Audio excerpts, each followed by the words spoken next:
Hello everyone, welcome to my deck combining series. I'm Autumn and this is the second category and it's concept. So concept, fairly simple. These are decks that share a theme, so such as fairy, shamanic, animal, botanical, a time period such as Renaissance,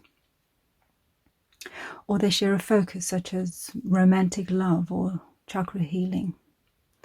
So we might want to pair these to add another dimension to the same theme or focus. So we want to stick with our theme, but we want to add just another voice, another dimension. Or they can provide a boost to the same message in a slightly different voice. So my first example is using the Herb Crafters Tarot.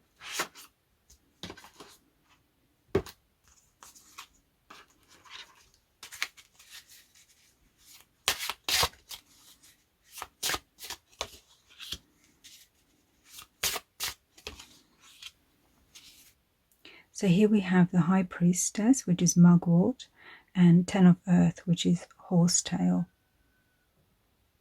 What have you heard that? That was my cockerel crowing. So the High Priestess, well, the High Priestess has wonderful knowledge, and it's often hidden knowledge or knowledge that other people don't have. So if this was for your daily, it could be just general, but you might have a specific query. She also, for me, the High Priestess is also the one that keeps her cards close to her chest. So it's a card about when to tell, when not to tell, when to bide your time before you tell, and by tell, any sort of communication. So maybe wait to have that conversation, all those sorts of things. Then we have the Ten of Earth here. So it's not a challenging card. It's beautiful. It's abundant. It's productive. It's the Ten of Pentacles or coins, and things are really quite lovely. But with a High Priestess, you know, a major arcana, and also all the energies that she carries, I might consider, well, is this really the end of the cycle? And do you know that it's the end? And is it, when do you tell the person that it's the end? Or, you know, it's an end. It doesn't have to be something painful, or at least it isn't for you. It's still something beautiful, but an end of a cycle could also mean that, you know, the next one's starting, whatever comes next. So if you drew this for your dailies, you might want another deck, or I'm going to use an oracle as usual, but you might want another deck to give you just a little bit more insight into what does this mean and what's going on here. Now, the wonderful thing with this deck is you also have two plants, which you could read up on as well to add further information. So I'm going to pair this deck with, we're sticking to a theme, so we're sticking to botanical deck. So I'm going to use the Druid Plant Oracle. Mint. Okay, so I know this deck very well. This is a trimmed version, by the way. I've had this quite some time, and I do love these plants, and I also work with plants in my day-to-day life. So mint, many of you probably know that mint is a very common plant. So it's about, it provides clarity. It's a very refreshing taste, especially spearmint or peppermint. I grow that spearmint myself. It's very clarifying, really refreshing. It's clarity of the mind. So this is really interesting because with that clarity and freshness comes the idea that there may be something new coming, and this really expands this, doesn't it? And it's also about, you know, stay clear in your mind, so then you know when the opportunity comes or what it is that you want to do next. So if we have the High Priestess here, and we have this idea of keeping the cards close to your chest, maybe you don't quite know what's on the other side, and before you're ready to blurt it out to other people or share the news, just bide your time a little bit and be clear in what it is that you want to do next, or just wait and sort of keep your senses sharp, so then you are aware when this is the right time to move on and what the next thing might be. So obviously, you know, we're not reading for anybody in specific, and you will know yourself, but you can see how this beautifully, you've drawn these and they give a certain amount, but then the oracle card or any second deck then just adds that, well, very specifically clarity, but gives you something to pin it all down on. It's like, well, what is this about? Or how do I understand these two cards? And with this positive, message of clarity, we know that it's not so much about keeping something secret because until it's the right time to reveal it.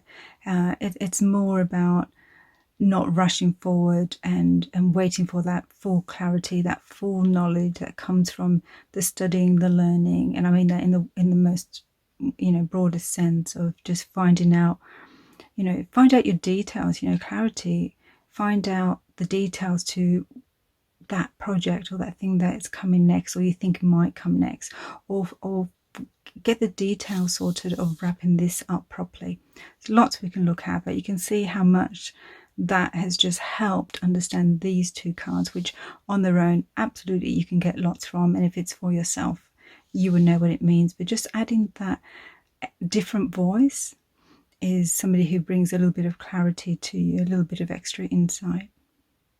And there's no clashing because we're stuck with the same theme. They're all working together. And like I said, you can now take that further and look into mugwort and look into horsetail. Helps you understand the cards and it helps you understand the plant. So it's also a deeper learning on that theme.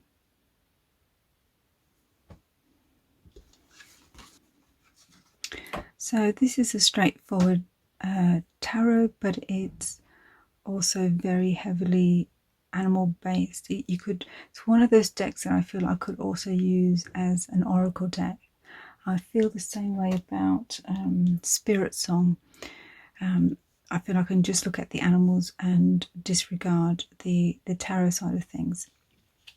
Okay, so you've drawn this for the day. You've got Strength and you've got the Fool, so two major arcana, so likely going to be a significant day for you. And you're going to need some courage. You're going to need to possibly stand on your own, really, do things on your own and take a leap of faith, obviously.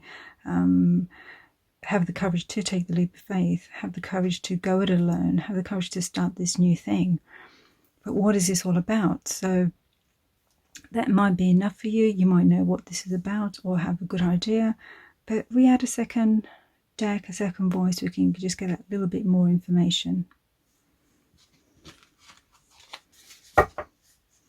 So staying with the animal theme, I've chosen the Druid Animal deck. Oh, that wants to come out. Oh, beautiful little wren, look at that. Okay, so my daughter has been spotting wrens recently, so that's quite interesting.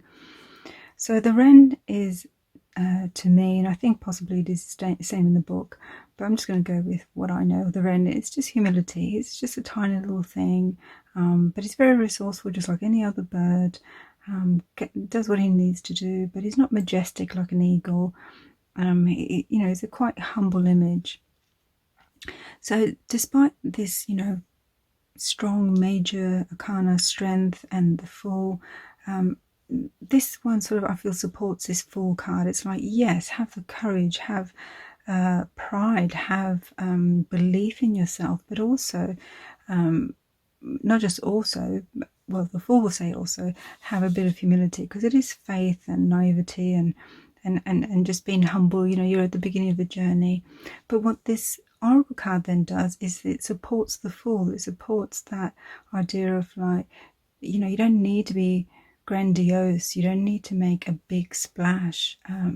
If you're trying to get out there into the world, into whether it's social media and YouTube or as a promotion at work, that small steady steps are likely going to do it. But have the courage to start, have the courage to apply for the promotion, have the courage to do and create and make and put together whatever it is that you need to do to get yourself out there, and at all times keeping it small for now. That single step, one small step is how everything begins, and that's what Ren, I feel, is saying to you. So that just brings so much more information. When we just have them alone, they give us a lot, but adding that second voice just gives us so much more information, knowing what it means for our day or our week or our month.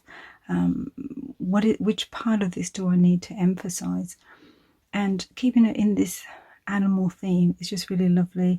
You can, I always would say with animals and plant allies in a slightly different way, but it's not just rely on guidebooks, but also use your I'm not going to say just use your intuition in this case. I'm actually going to say use your experience. And it can be direct experience with these animals, or it can be dream experience, or sense experience, connect to the collective unconscious as well. It's I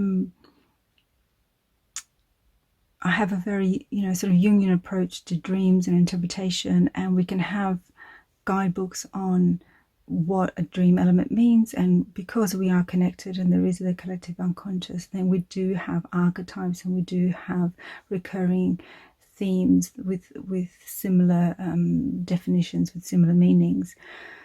But your personal experience, so for instance, somebody might say, I had a dream about a monkey. So you could look up monkey in various books or websites and find out what monkey means, but nothing is set in stone. Have a think about what monkey means to you. So for somebody, they might see monkeys as mischievous and fun and funny.